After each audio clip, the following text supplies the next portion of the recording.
যুদ্ধ একটি শেষ হয়েছে, এখন আরেকটি যুদ্ধ শুরু হয়েছে। কি সেই যুদ্ধ? সেই যুদ্ধটি হচ্ছে আমরা মানুষকে যে কমিটমেন্ট দিয়েছিলাম সেই কমিটমেন্টগুলোর বাস্তবায়ন করা। আমরা মানুষকে বলেছিলাম যে আমরা সুশাসন দেব, মানুষকে আমরা বলেছিলাম যে আমরা একটি দেশ তৈরি করতে চাই যেই দেশে শিক্ষার্থী একটি সুন্দর শিক্ষার পরিবেশ পাবে। আমরা মানুষকে বলেছিলাম আমরা একটি দেশ তৈরি করতে চাই যেখানে নারী পুরুষ শিশু সকলে নিরাপদে রাস্তায় চলতে পারবে।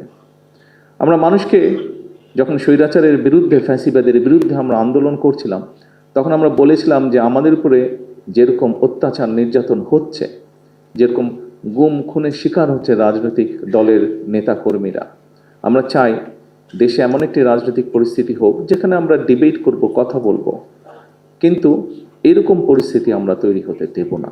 এরকম অনেকগুলো আমরা কথা বলেছিলাম। প্রিয় নেতৃবৃন্দ, যেই কথাটি বলছিলাম, যুদ্ধ একটি শেষ হয়েছে, এখন আরেকটি যুদ্ধ শুরু হয়েছে। কি সেই যুদ্ধ? সেই যুদ্ধটি হচ্ছে আমরা মানুষকে যে কমিটমেন্ট দিয়েছিলাম সেই কমিটমেন্টগুলোর বাস্তবায়ন করা। আপনারা খেয়াল করে দেখবেন, প্রত্যেকেই আপনারা এখানে 12 তারিখে যে নির্বাচন হয়েছে সেই নির্বাচনে আপনারা মাঠে ছিলেন। আমি বলেছিলাম যে নির্বাচনটি কিন্তু কঠিন হবে। আপনারা প্রত্যেকেই পরতে পরতে সেটা কিন্তু অনুভব করেছিলেন। মানুষ আমাদের দলের পক্ষে, আমাদের ম্যানিফেস্টোর পক্ষে আমাদেরকে মানুষ সমর্থন দিয়েছে।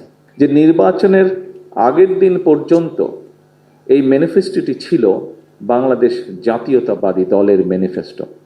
নির্বাচন হয়ে যাওয়ার পরে এবং ফলাফল বের হবার পরে, আমরা বিশেষ করে সরকার গঠন করার পরে এই ম্যানিফেস্টোটি আমাদের সরকারের তথা বাংলাদেশের জনগণের ম্যানিফেস্টোতে পরিণত হয়েছে। কারণ 52% মানুষ যারা ভোট দিয়েছে, 52% মানুষ এই ম্যানিফেস্টোর পক্ষে রায় দিয়েছে। প্রিয় নেতৃবৃন্দ, আমাদেরকে এখন এই ম্যানিফেস্টোতে আমরা যা যা বলেছি আমাদের সর্বোচ্চ দিয়ে সরকারকে চেষ্টা করতে হবে এই ম্যানিফেস্টোর বাস্তবায়ন করার জন্য। কিন্তু সরকারটি গঠন হয়েছে, আমরা কি বলি? বিএনপি সরকার বলি, কিন্তু তাই নয় কি? আমরা বলি বর্তমান সরকার বিএনপি সরকার, অর্থাৎ সরকার ঠিকই আছে কিন্তু বিএনপি সরকার।